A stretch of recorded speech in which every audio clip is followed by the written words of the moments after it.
Yan. So mapapansin nyo siya, pinagsama-sama na sa isang board. Pero ito isolated. So nakahiwala yung system. Ito yung power supply na katulad nung ni-repair natin. And nandito yung pinaka-IPM niya. So kapag nasira ito, ito lang. Pag nasira ito, itong board lang na ito. Yan. So 3 tanner lang yata rin isa na to. So 3 tanner lang to.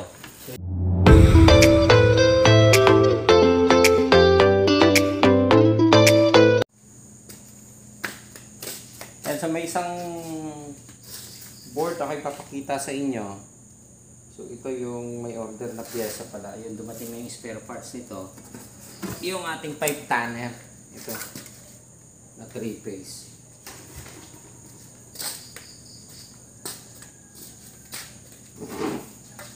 Ayan, so naipakita na namin ito do. Ay, napakita na natin ito ng mga nakaraang video. Yung 5 tanner na 3-phase. Ayan yun. So, successful naman yung unang ginawa natin and umandar daw naman yung unit pagkakabit sa kanila. And ito yung pangalawa na dinala nilang unit. So, tingin ko same problem din eh. Ayan. So, tanggalin ko muna.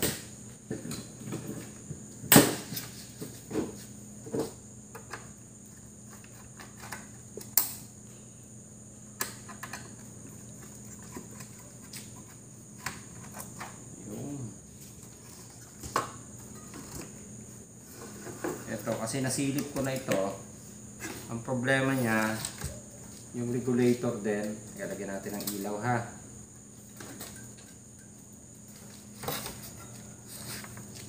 Yung.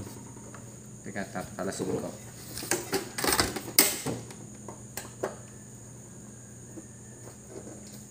Wala yung aking Phillips screw automatic. No, yung donation mo. Nakatago na. Tinago mo, ayun, nasa dulo. Nagagasgasan eh. Ano hindi gagamitin?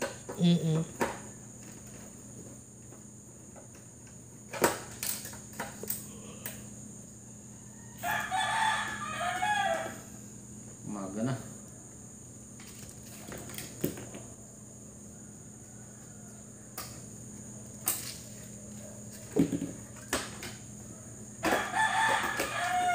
Ayan o. So mapapansin nyo yung regulator. Ito, kung makikita nyo dito sa video. Yun o. Putok din yung regulator nya. Katulad nung isang ginawa namin na pinakita sa inyo sa video nung nakaraan. So ganito rin siya. Same model din. And iisa din na may-ari nung nagdala dito. Ayan. So papalitan ko muna itong regulator. Para mapakita sa inyo kung i-try natin kung aandar ulit. Okay? So, kakalasin ko lang yung regulator niya.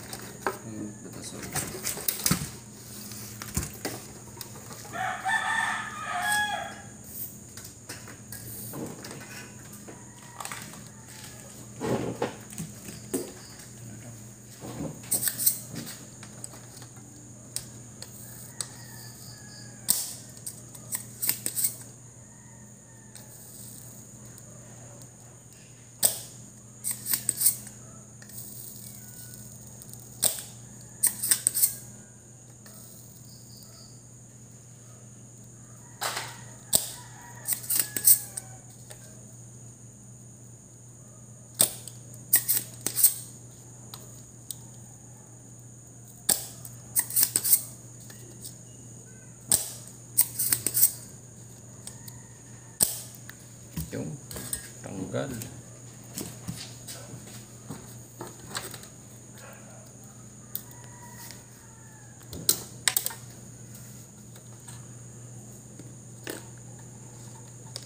Yan. Putok. Yan. So may nagtatanong kasi sa akin ano daw value nito. Itong parts na ito. Yan. Actually, hindi ko rin alam kung ano talaga yung eksaktong number nito. Ayan. So, ang ginawa ko na lang kasi dito, para makuha ko, nag-reference ako, nag-search ako, kung alin yung pin. So 3 pin, and yung kabila na 4 na pin na ito, ground. So nakuha ko ang number. Ang number niya ay, ayun, post mo na lang, TNY 279PN regulator. Yan. So common lang naman na regulator yan na ginagamit. So parang universal siya. Nasaan na yung pamalit ko?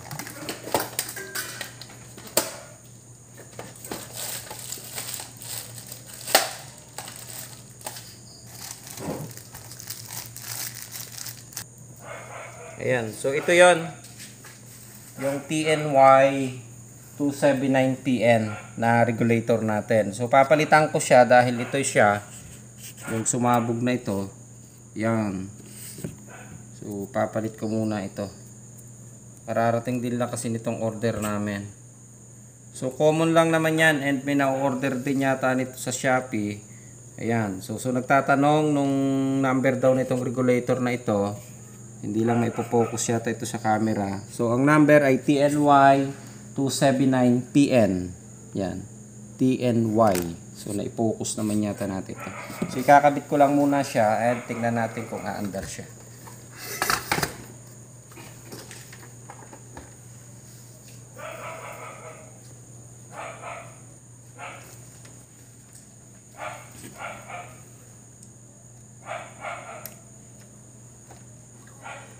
Yung pasok.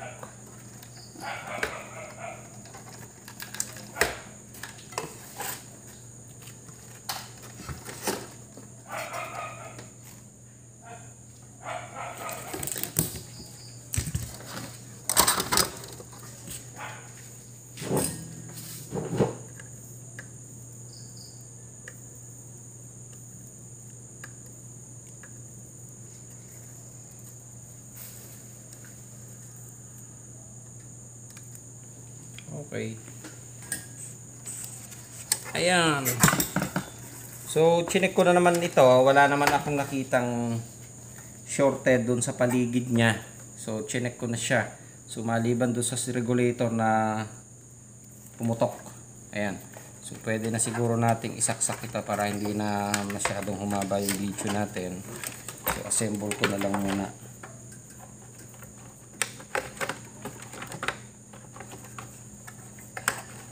Ayan, so hindi ko na sana ilalabas ito, pero may nagtatanong kasi kung anong number nung regulator na yon. Ayan, so nasagot na natin, TNY 279. Okay, tapos 3-phase kasi itong unit na ito.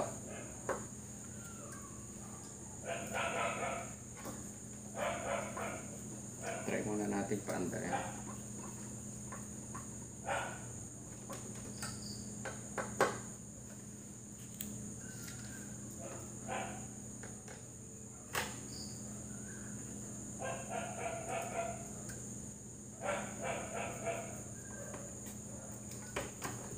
Ayan. So, naituro na natin ito kasi 3-phase siya. So, yung linya na kinuha natin, L1 and yung L3. L1 and L3. Mamaya, i-discuss ko yung parang schematic diagram niya kasi walang kasama dito. L1 and L3 ang nakuha nating supply na linya. Yan. So, 3-phase siya. Dalawa lang ang gagamitin natin. Okay. Kailangan ko ng cord.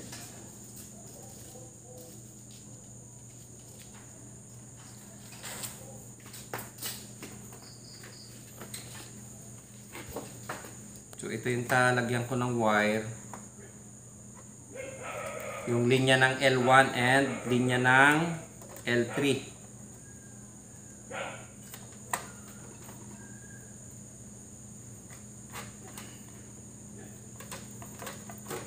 Yung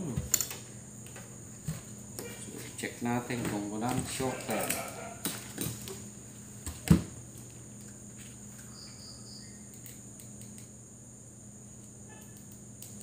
Okay, so wala naman. Kung garanti sabog. Pok. Ayun. So naging successful naman. Ayun, oh, nabuhay yung power natin. Pinatay ko. Yun, patay. Binuhay. Yun. Okay, so nakita. Yan. So nag-on na ang power natin. So, maaaring okay na siya. Yun. Okay, so i-discharge ko muna siya para bago kayo discuss.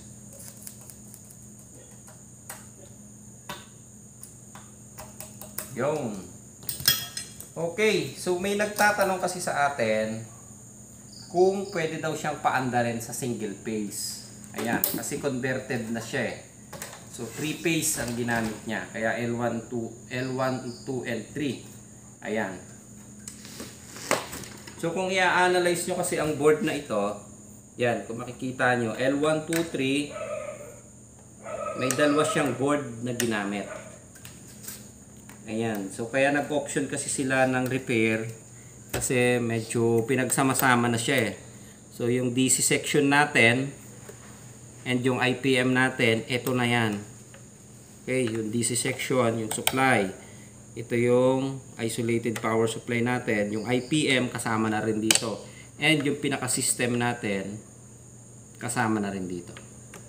Yan. So hindi siya katulad ng ibang board. Teka, titingnan tayo ng ito, katulad nitong isa na to. Yan. So mapapansin nyo siya, pinagsama-sama na sa isang board. Pero ito isolated. So nakahiwala yung system. Ito yung power supply na katulad nung ni-repair natin. And nandito yung pinaka-IPM niya. So kapag nasira ito, ito lang. Pag nasira ito, itong board lang na ito. Yan. So 3 tanner lang yata rin isa na to. So 3 tanner lang to. So yung 5 tanner natin na 3 phase, pinagsama na niya. Yung pinagsama sa isang board. Kaya pag nasira ang regulator mo or yung IPM nyo, so lahat siya dapat palitan. Kaya nag-o-option na lang ng repair. Yun. Ayun. And ito, hindi naman dito nasisirang section na ito kasi pwede nang i-repair yan. Pwede nang i-jumper ito dahil AC section ito. Yan, yung isang board na to. Ito yung power supply. So pakita lang natin dahil inaantok yung aking cameraman. Ito. Lamig eh. Lamig ba? Sige. Okay, so supply muna tayo. Ang supply niya, L1. Kita ba yan? Ang ganito. Yan, madilim. Okay lang. Yan. So, L1, L2. Parang dito yung pentel P. L3. Okay. Teka, titingin lang ako ng pentel na iba. Yung. Baka permanent yan. Ha? Whiteboard yan. Whiteboard. Okay. Yan. So, yan yung terminal niya. So, malilito lang kasi kayo dahil gumamit ng dalawang board na katulad nito. So, itong isang board na ito kasi AC lang yan. Yan o. So, linya pumunta dito, dumaan lang ng coil. And yun yung in-out niya. Papasok doon sa ating power supply. Ayan. So, L1, L2, L3. So, dumaan lang yan ng coil. Yan. And may mga capacitor na nakatapping yan dyan. Yan. So, yung mga filter capacitor. So, AC yan ha. AC. AC section. Yan. So, ito lang yung bumubuo dyan sa board na yan. Yan. So, hindi nyo kailangang malito or sira. Ay, ano ba tawag dito? Hindi nyo kailangang lituhin ang sarili, no? Ayun. Ito. 4. Pala yun. Yan. So, wala ito. Yan. So, 1, 2, 3. L1, 2, 3. Ayun. So, ito yan, ha? Yun. Ito yung board na yan. Pag nakita nyo na ganyan. So, papasok pa lang siya dun sa DC. Okay. So, magtataka kayo kasi 3 phase. And may nagtatanong pala sa akin kung pwede daw siyang gawing single phase. So tingnan natin kung pwedeng gawing single phase. So dumaan lang siya sa diode na 3 phase. So naipakita ko na ito doon sa nakaraan eh. Yan, 1, 2, 3. May diode. May diode.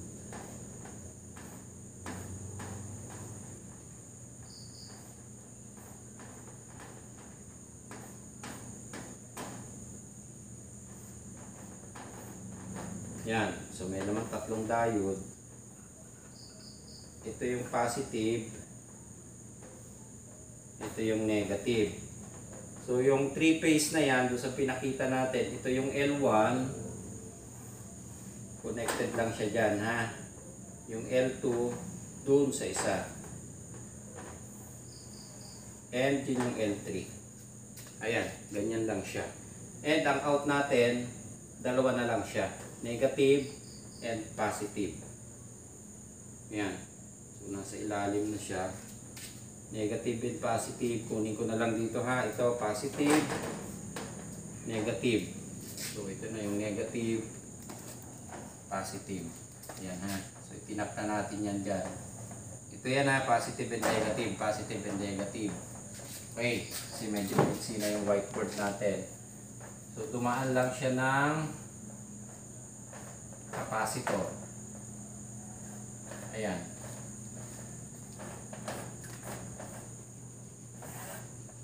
Okay. So negative na siya, positive na siya. DC. Yun, naging DC na siya. Ito yan, ha, yung out niya. Pumunta lang yan doon. So 3 phase, naging dalawa na lang siya. Negative and positive convert to DC. Ayun. So ito yan. Tapos yung power supply niya, isolated yun.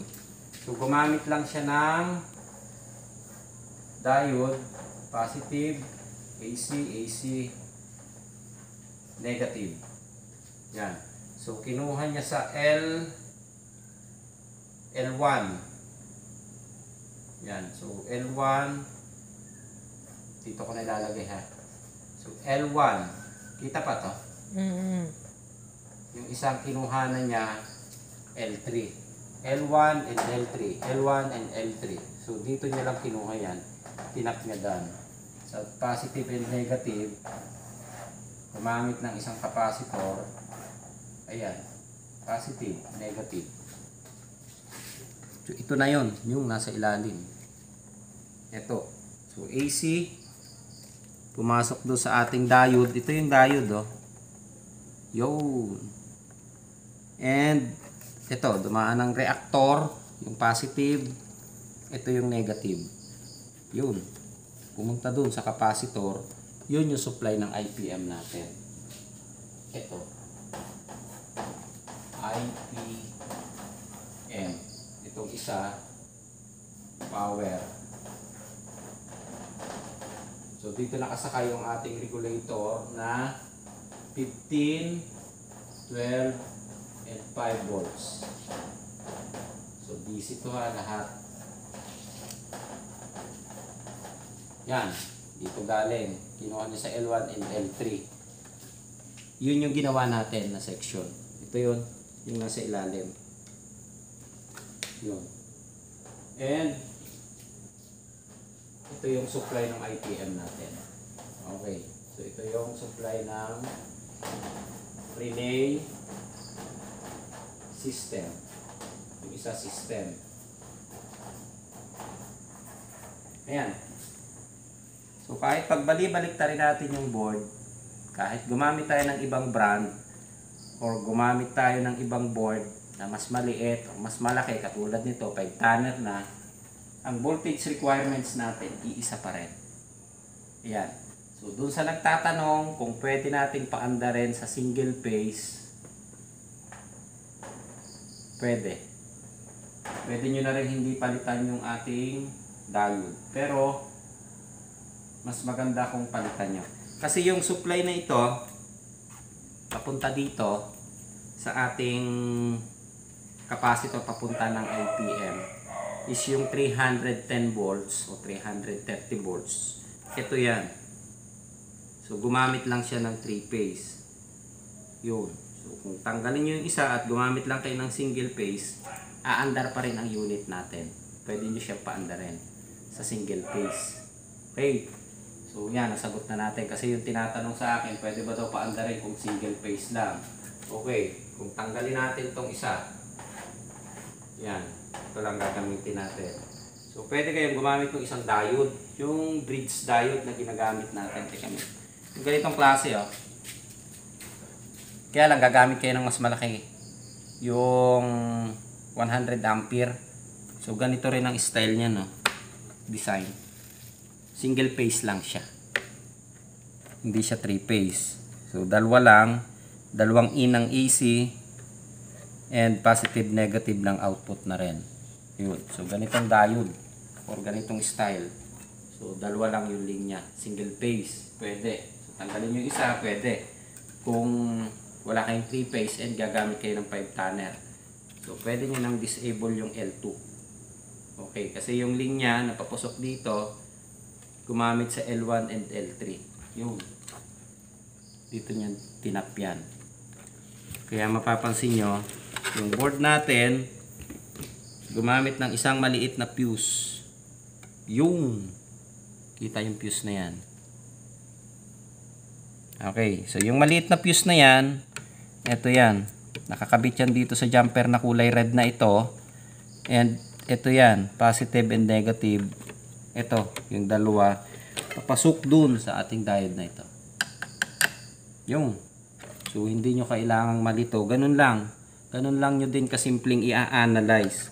Yan. So, hindi kasi, ibang tawag dito. Teka, upo nga muna ako.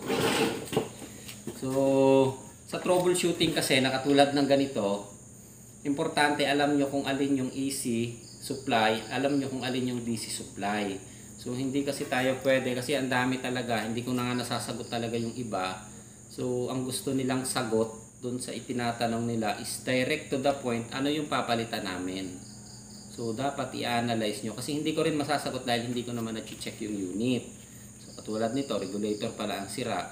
So ang error na sasabihin nila, nag-E1 error daw or nag-PO error. So hindi ko masagot kasi ang PO, malaki ang sakop ng PO.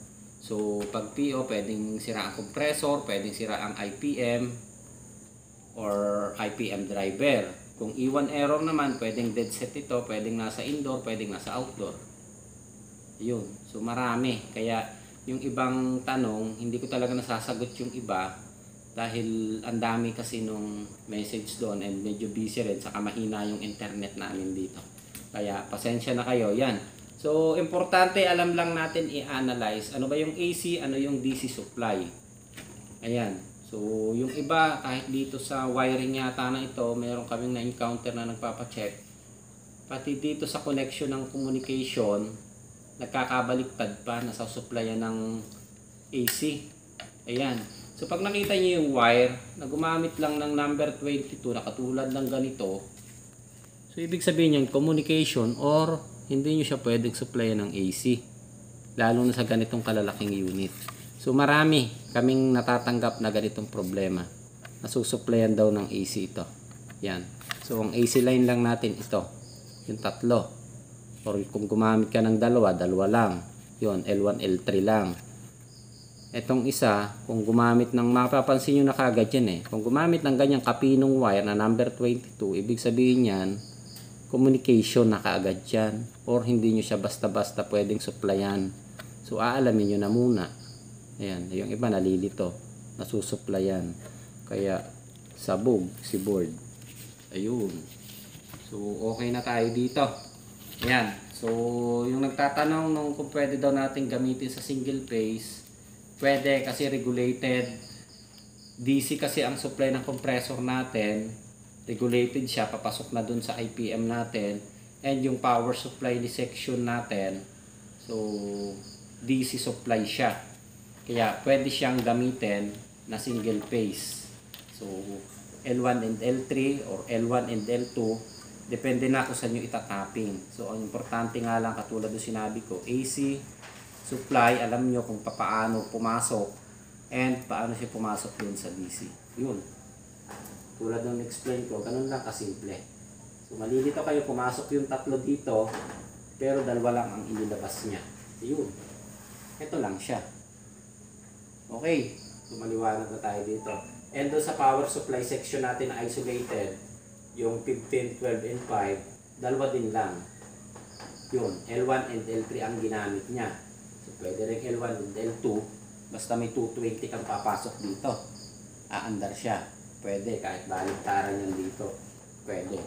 So, hindi ito katulad ng mga, ano ba dito, yung dating aircon na non-inverter, may pacing siya. Ito, pwede mong baliktarin o tanggalin mo yung isa, pwede pa rin, aandar pa rin siya. Kung gusto mo i-convert sa single phase, hindi ko lang na-try kung pwedeng paandar nitong diode na ito or magpapalit ka nitong diode. Dahil wala akong 3-phase, hindi ko nasubukan. Pero, kung gawin yung single phase lang yung supply nyo, palitan nyo yung diode ng bridge type diode lang ng single phase, pwede na siya. Kasi yun lang naman ang i-out niya. So, okay na. Nasagot na natin kung pwedeng gamitin sa single phase ito. So, kinonvert lang siya sa 3-phase dahil commercial ang gamit niya and ginagamit do sa mga building na ang supply is 3-phase. Ayan. So, kung single phase lang ang gagamitan ninyo at ganitong kalaking unit na 5-tonner na at 3-phase ang unit nyo, so hindi nyo kailangan problema sa supply. Ayan. Gamitin nyo lang yung L1 and L3. Aandar na siya. Pwede na siya. So, kahit i-disable nyo yung L2. Okay na. Ayun. Yun lang yun. And palitan nyo lang itong diode na ito ng single phase. So, alam ko pagka ganyan, mga 100 ampere na diode. So, ganito rin siya. Ganito rin siya kalaki. Yun. Ganyan din siya. Pero, ang terminal niya, dalawa lang. So, may na-check kami kasi dito na single phase. Hindi niya na ginamit ito. Ito lang dalawa na ito. So, ganitong diode din ang ginamit. Kaya, alam ko pwede siya. Pwedeng gamitin.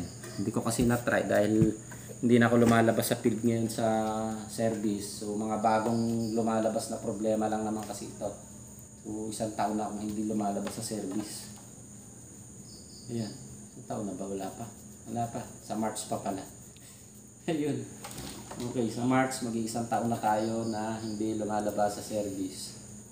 Ayan, dito na lang kami. Pati yung sasakyan ko, ando na. Hindi na tumatakbo. Hindi ko na nilalabas eh. Pinakamalayang narating ko, Tanay. Noong Wednesday, no? 2 buwan. 2 buwan ako hindi lumalabas. Dito lang. Gaalaga ng manok. Ayan. So, okay na nga tayo dito. Ayan, maliwanag na. Pwede natin gamitin sa single phase yung 3-phase na ganito. I-convert na lang natin. So, hindi ko nga lang, sabi ko nga, hindi ko na-try kung pwedeng hindi napalitan ito. Pero tingin ko pwedeng hindi napalitan. Kasi pag pumasok naman yan, mapapansin nyo naman yung diode eh, oh. So kung nagpasok ka lang dito ng supply, ang ilalabas mo pa rin DC kasi nandun pa rin yung dalawang diode. Kung nagkabaliktad ka, nandun pa rin yung dalawang diode. So wala siyang polarity. Pwede mong baliktarin. So yung L1, pwede mong ilagay sa L2 o yung L3, pwede mong ilagay sa L2. So pwede kahit alin. So dun sa basic aircon kasi o yung dating aircon na non-inverter, hindi pwede, may pacing siya. Ito wala na. Papasok lang yan dito sa diode. So kahit alin ang pumasok yan, AC, yun pa rin ang ilalabas niyan. 220 pa rin yan. Pag sinukat mo rin, 110, 110, 220 pa rin. Pag sinukat mo rin, 110, 110, 220 pa rin. Kung dito ka kumuha, 220 pa rin siya. Okay, so yung i-out niya, dahil yung ginamit niya is 400 volts na diode lang. So ibig sabihin, nasa 310 lang yung pumasok dito. Yun. So yun yung DC. Okay na. Maliwanag na ng konti. So, okay na. Okay. Prove.